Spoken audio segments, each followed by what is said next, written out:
Agora a gente vai ter uma aula que eu considero ela muito importante. E por quê? Porque, basicamente, o que a gente pode dizer sobre um departamento pessoal, de forma muito genérica, é que ele é responsável pela elaboração da folha de pagamento, que ele é responsável pela contratação dos funcionários e pela demissão dos funcionários.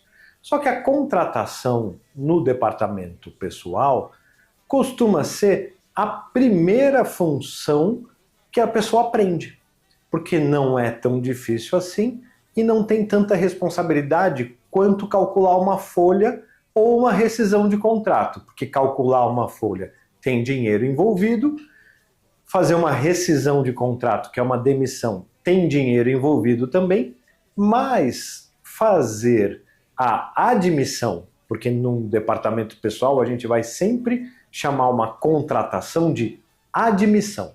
Fazer uma admissão é uma das coisas mais legais e mais fáceis de fazer.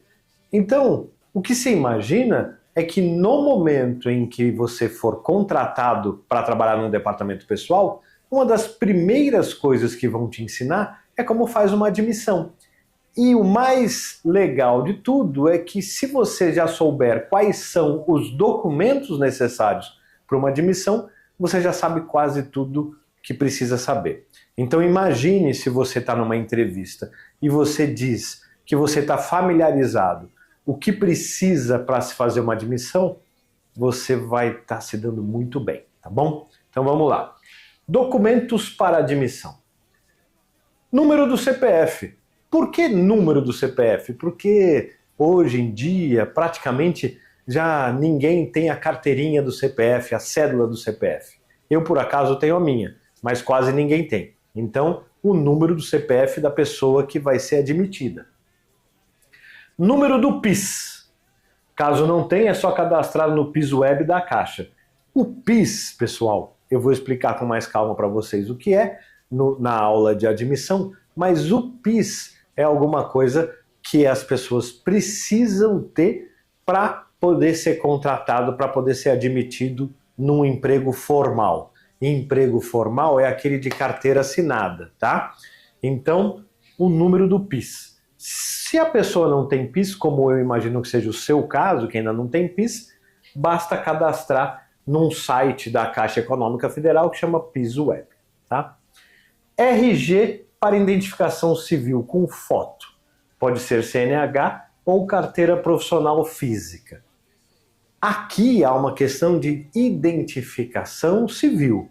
Quando eu digo que o meu nome é Paulo, você pode acreditar, mas você não é obrigado a acreditar. E quando a gente faz alguma coisa oficial, para que a pessoa acredite que eu sou quem eu sou mesmo, eu tenho que pegar um documento oficial com foto e apresentar para a pessoa.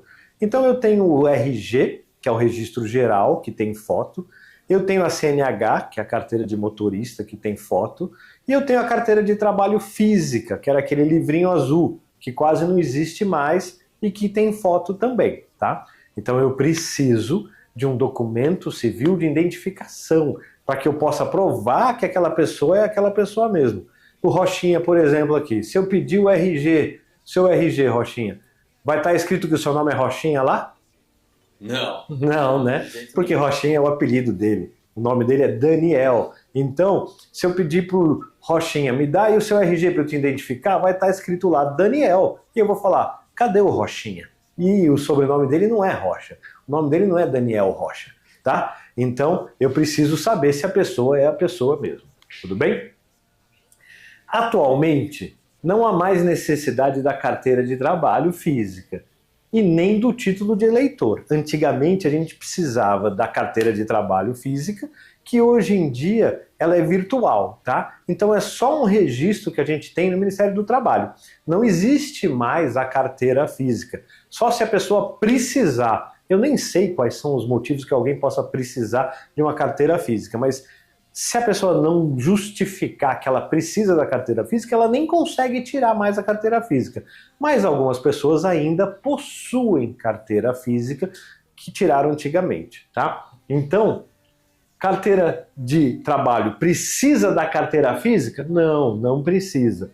Precisa de título de eleitor? Não precisa mais de título de eleitor, tá bom? Certificado de reservista para homens entre 18 e 45 anos. Todos os homens, teoricamente, seriam obrigados a servir o exército no Brasil. O exército, quando a gente se alista, normalmente ele dispensa quase todo mundo. Mas nós temos algumas hipóteses de pessoas que servem o exército. Então é assim, se você se alistou, e é só para homem, né? Menina não é obrigatório para mulher, tá bom? Então, se o cara se alista e é dispensado, quando ele jura bandeira, ele recebe lá um certificado de reservista, que significa que ele não deve nada para o exército.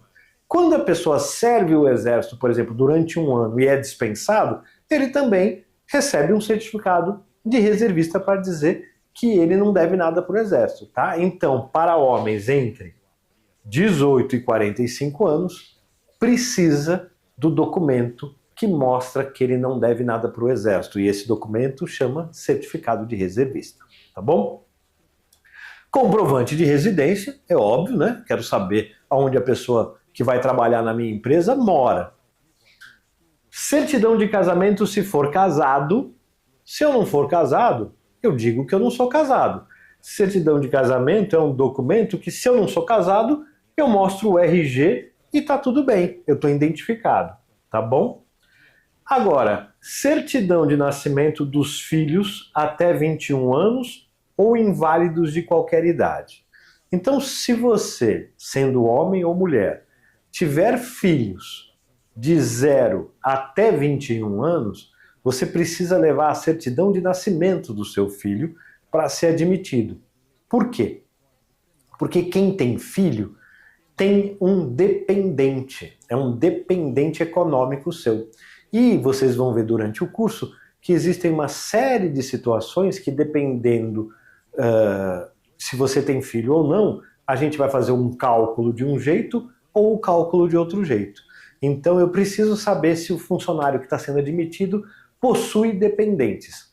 Esses dependentes, eles costumam ser filhos até 21 anos ou filhos inválidos sem limite de idade. Tá? É um nome muito infeliz, mas é um nome da legislação, o que é um filho inválido, que é um filho que teoricamente não vai conseguir sobreviver sozinho, se virar sozinho, apesar de ser adulto. Então eu posso ter, por exemplo, um filho com uma doença, com uma síndrome, que ele tem 40 anos de idade, mas ele ainda não é capaz de se sustentar, de trabalhar, de morar sozinho. Então ele continua sendo o seu dependente, tá? Essa aula está um pouquinho comprida, então eu vou dividir em duas e na próxima aula a gente continua quais são os documentos necessários para admissão. Até já!